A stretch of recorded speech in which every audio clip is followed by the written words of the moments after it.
प्राचीन समय में रंतिदेव नाम के प्रतापी राजा हुए। जैसे अग्नि तिनके के समूहों को भस्म कर देती है, वैसे ही वो अपने शत्रुओं को नष्ट कर देते थे। यम, कुबेर, इंद्र आदि उनके मित्र थे। धर्मकेतु नाम का एक श्रेष्ठ ब्राह्मण उनके राज्य में रहता था। उसकी सुशीला और चंचला नाम की 2 पत्नियां थीं। सुशीला सदैव कोई ना कोई व्रत करती रहती थी, अतः उसका शरीर दुर्बल हो गया था। इसके विपरीत चंचला कभी भी कोई उपवास नहीं करती थी। वो सदैव पेट भर कर भोजन करती थी। कुछ समय पश्चात सुशीला को सुंदर लक्षणों वाली कन्या हुई और चंचला को एक पुत्र पैदा हुआ। इस बात पर चंचला सुशीला को ताना मारकर बोली, अरे सुशीला, तूने इतने उपवास करके अपने शरीर को दुबला बना लिया, फिर भी तूने एक दुर्बल कन्या को पैदा किया। मेरी तरफ देख, मैंने कभी व्रत नहीं किया। मैं कैसी हष्टपुष्ट हूँ, और वैसे ही बालक को मैंने जन्म दिया है। अपनी सौत का व्यंग सुशीला के हृदय को पीड़ा देने लगा। वो विधिवत गणेश जी की पूजा करने लगी। संकट नाशक गणेश चतुर्थी को जब सुशीला ने भक्ति भाव से व्रत किया, तब रात को वरदायक गणपति जी ने उसे दर्शन दिए और बोले, हे सुशीला, तेरी आराधना से हम बहुत प्रसन्न हैं। मैं तुम्हें वरदान देता हूँ कि तेरी कन्या के मुख से निरंतर मोती व मूंगा गिरते रहेंगे। इससे तुम सदा खुश रहोगी। इसके अतिरिक्त तुम्हारे को एक शास्त्र का जानने वाला पुत्र भी उत्पन्न होगा। ऐसा कहकर गणेश जी अदृश्य हो गए।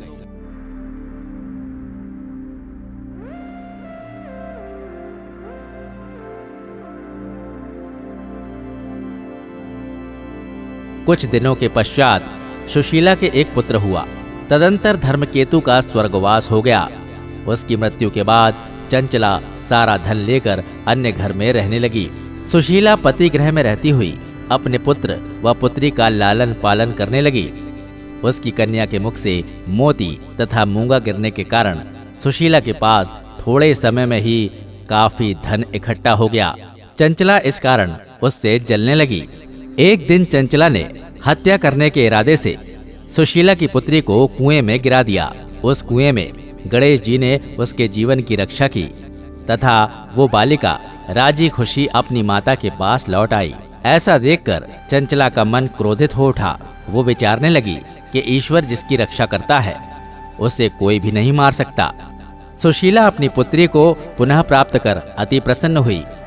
पुत्री को अपनी छाती से लगाकर वो कहने लगी, भगवान गणपति जी ने तुझे दोबारा जीवन दिया है। जिनका कोई नहीं होता, उनके स्वामी गणेश जी हैं। चंचला ने आकर उसके पैरों में अपना सिर झुकाया। चंचला को देखकर सुशीला बहुत आश्चर्य में हुई।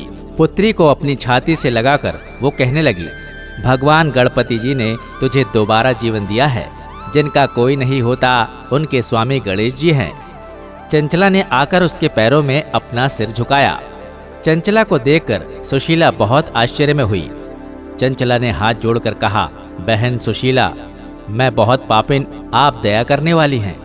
आपने दोनों कुलों का भला किया है। आप मेरी गलतियों को क्षमा करें। जिसके भगवान रक्षक होते हैं, उसका कोई कुछ नहीं बिगाड़ सकता। जो मनुष्य साधुओं एवं अच्छे पुरुषों के दोषों को देखते हैं, वे अपने कर्म से स्वयं ही नाश को प्राप्त हो जाते हैं। तत्पश्चात चंचला ने भी उस कष्ट नाशक तथा पुण्य को देने वाले संकट नाशक गणपति जी के व्रत को किया। गणपति जी की कृपा से उन दोनों में दोस्ती हो गई। जिस पर गणेश जी प्रसन्न होते हैं, उसके बैरी भी सखा बन जाते हैं। सुशीला के संकट नाशक गणेश चतुर्थी का व्रत किए जाने के फलस्वरूप उसकी सौत चंचला का मन पलट गया। श्री गणपति जी कहते हैं, मैंने पूर्व काल की सारी बात बता दी है। इस संसार में इससे सुंदर आपत्तियों को दूर करने वाला कोई अन्य व्रत नहीं है।